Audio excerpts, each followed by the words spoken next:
By now, I'm pretty sure everybody has heard the news that Big U was hit with another superseding indictment.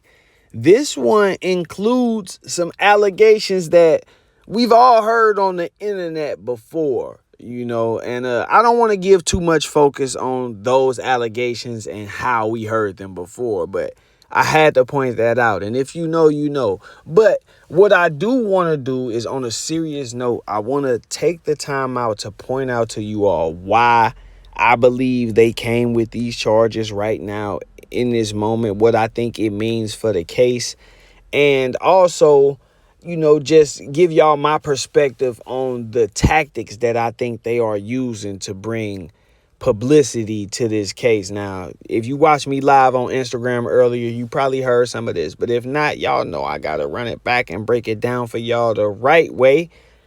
Without wasting any more time, let's get to it. Now, the first thing I want to point out is this. In a motion filed earlier this year by Big U, he alleged that count one fails to allege continuity, closed-ended or open-ended. And it says that continuity requires either a closed period of repeated conduct, or a threat of future criminal conduct. Here, the pattern element is not satisfied. The indictment alleges that the conspiracy began no later than in or around 2010 and continued to on or about March 19th, 2025. However, the indictment provides no facts from 2010 to 2019. This 9-year gap between alleged enterprise formation 2010 and the first predicate act of 2019 demonstrates the Big U enterprise lacks the continuity and longevity. So basically, he's saying that, the picture that they are trying to paint about this being a continued criminal enterprise and this racketeering thing is not supported by the actual facts. As he alleged in this motion, the original indictment included no language or allegations that spoke to the time frame between 2010 in 2019. Now, if you look at the new superseding indictment, you will see that it now includes language from that exact time frame, beginning in or around 2011. This is overt act number 159. It says that defendant Henley requested music equipment in the possession of Nipsey Hussle, which led to a dispute. In or around 2011, Nipsey Hussle released a diss song entitled "You Don't Got a Clue," which, according to defendant Henley perceived to be about and targeting defendant Henley. In or around March 2011, after the release of the diss song, defendant Henley picked up Nipsey Hussle to discipline him. What they are trying to do is say that this establishes a pattern, because this is the same way that they are alleging that the situation went down with RW. They are saying that he made a diss song, Big U picked him up to discipline him, and this is, the outcome. This was only included because he challenged the 2010 to 2019 time frame. Now, what this tells me is that, one, his challenge was valid. It made them have to go back and amend their indictment. It also tells me that between that window, they don't have anything basically to go off of or to use that would help establish, that there was some type of criminal activity going on related to the criminal activity they are alleging took place in more recent times. Out of all of the things, I've said this, out of all of the crimes that may have happened in South Central Los Angeles, the only thing they could come up with was this. And if you look at the top of the document that mentions, the overt acts that involve Nipsey Hussle, this category says defendants Henley and Robinson and other Big U Enterprise members and associates continue to attempt to solidify the enterprise's control over the community. A. Members and associates of the Big U enterprise continue to engage in violence in furtherance of the Big U enterprise and boasted about the Big U enterprise's reputation for violence and its illegal activities to instill fear in, intimidation of, and control over the community. So once again, this Nipsey Hussle section is only being brought in to establish that Big U was doing things such as pulling up on guys saying he gonna discipline them over diss records in order to establish and maintain his reputation of control and fear over the community. Not the funny thing about this is almost anybody is gonna feel disrespected by, you know, a diss song. In these days and times, you can make a diss song about somebody and they gonna pull right up on you, or they gonna go back and forth with you.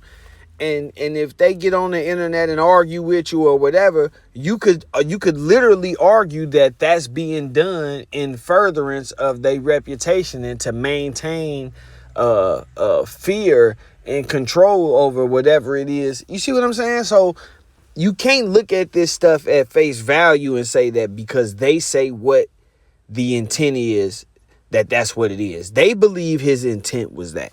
Maybe he was just a man who felt disrespected by another man and was like, man, I'm about to pull up on you and holler at you about this, you know?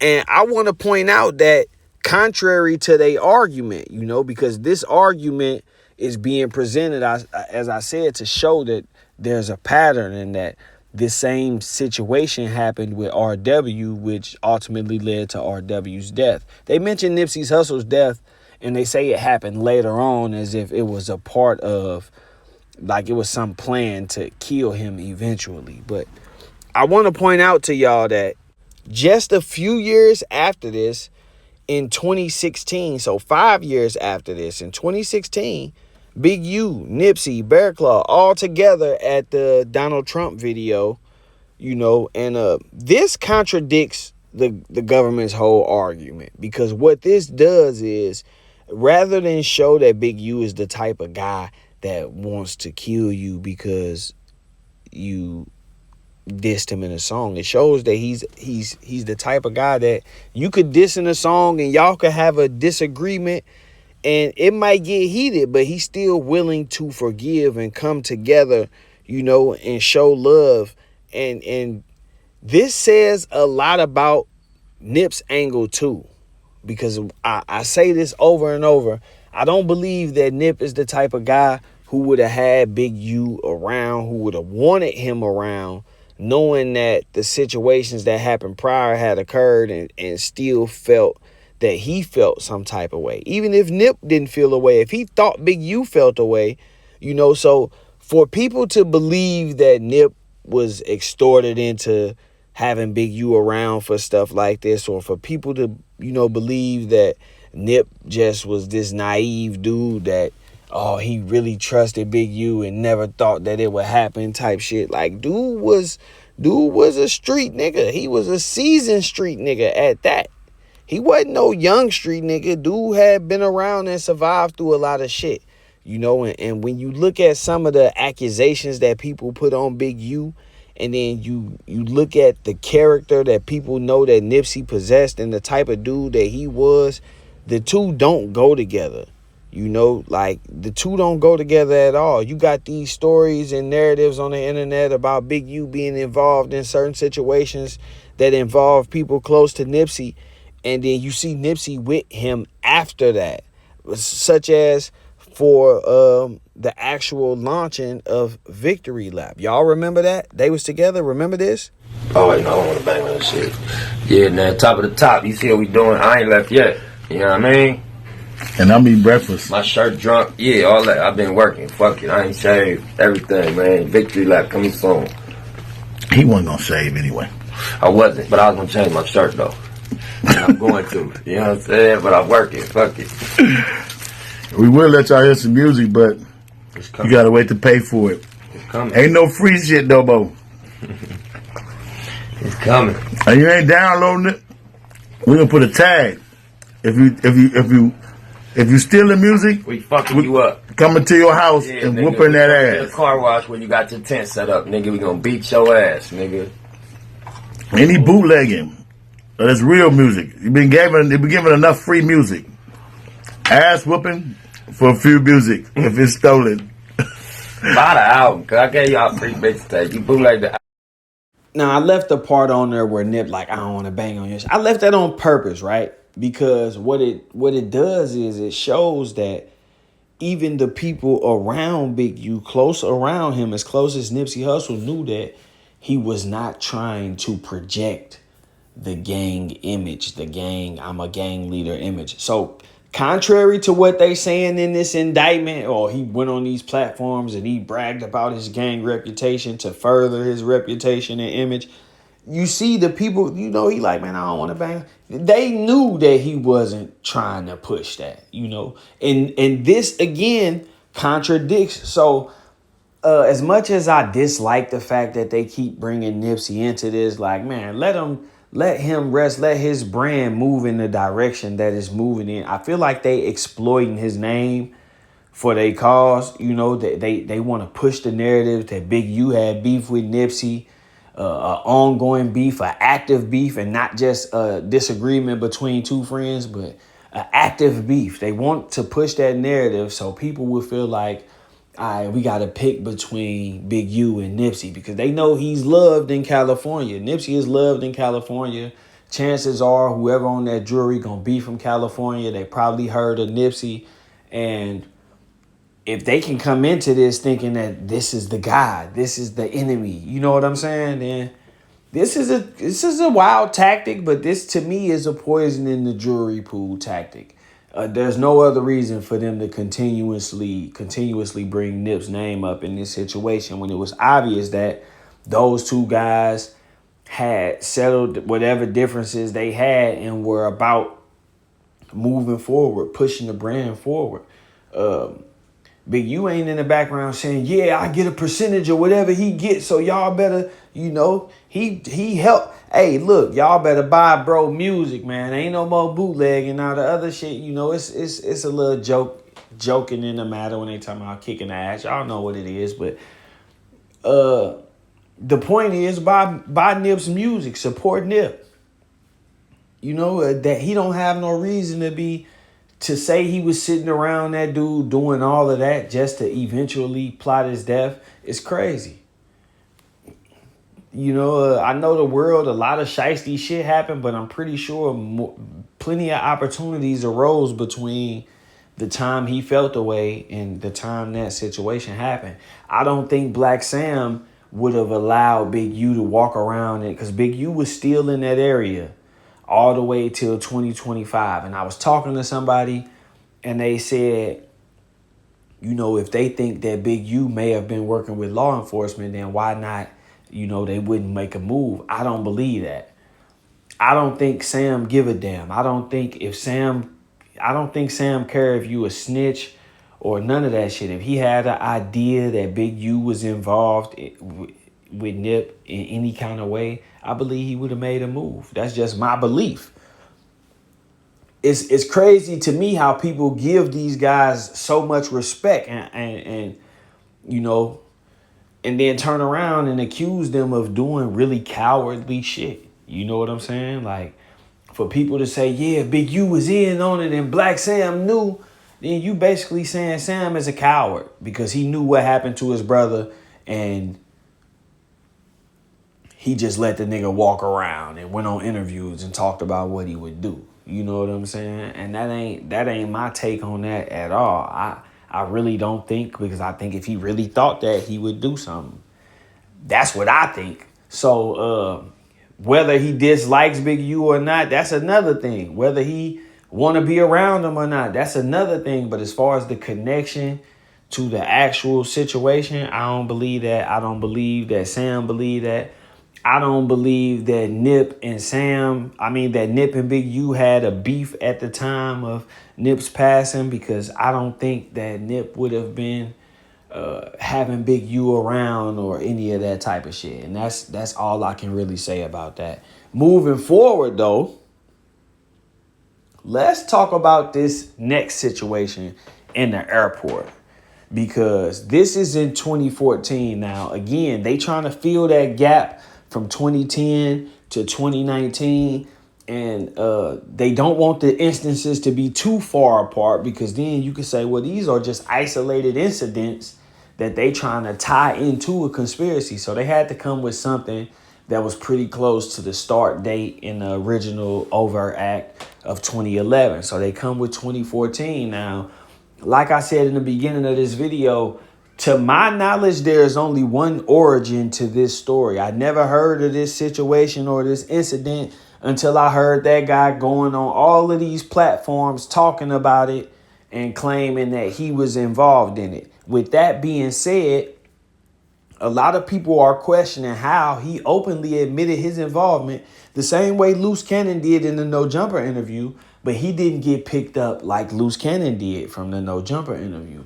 People are also questioning how, he was able to avoid being mentioned even in the paperwork when it comes to this situation, when everybody else has denied it. And I've said it 1,000 times, open source reporting is a real thing. Open source reporting is a real thing. He's provided enough credible information, to my belief, that they feel like just because he said it happened, they can confirm that it happened. Now, who knows who they've talked to, and it doesn't have the actual names in there. So I don't want to be saying the artist's name, because it could be somebody else. We don't know. It's all speculation. But we do know where this story originated at.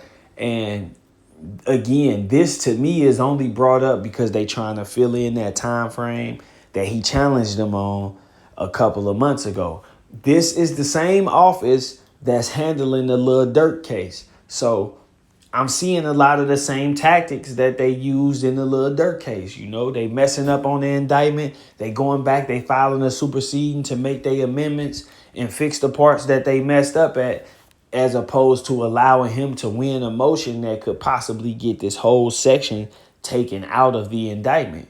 So that's all that's about. I wouldn't put a lot of stock into that, because no criminal charges were filed in that situation. That was years ago. If they say they knew about it since then the statute of limitations is up, which is why I don't believe that this information came from one of the parties allegedly involved as a victim. I don't believe anybody who's an alleged victim in this situation talked to them, because if they did, then, the statute of limitations would have been expired. This is 12 years later. I'm sure the statute of limitations was up. And this is something that they brought up because they just now learned of it, and it's just an overt act, and it allows them. That's why they got that window so big from 2010 to 2025, because they trying to leave room for anybody to come forward and say, back in 2017, this happened. You know what I'm saying? And now they can incorporate that. And it's almost like they fishing. But again, if this is the best that you can come up with as far as trying to tie him to some crime over a 10-year time span of 2010 to 2019, he took some equipment from Nipsey Hussle and tried to fight him over a diss song, and he chased Future through the airport. That's not supporting giving somebody a life sentence, bro. I'm going to just keep it real. That's, to me, if I was on the jury, I wouldn't be thinking about putting somebody away for life over nothing like that. Next, I want to turn your attention to these tampering with witness charges.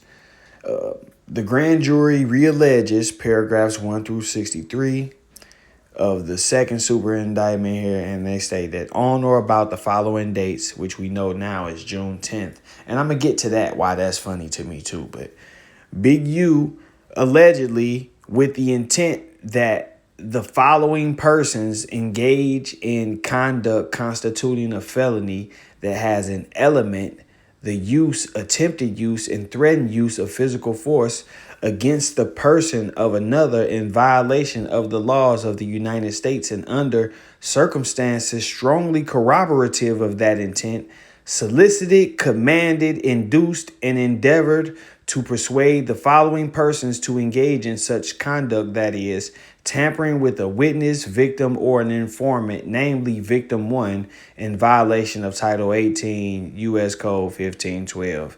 And they got the date, June 10th, which is crazy to me because Big U was actually in court on June 10th.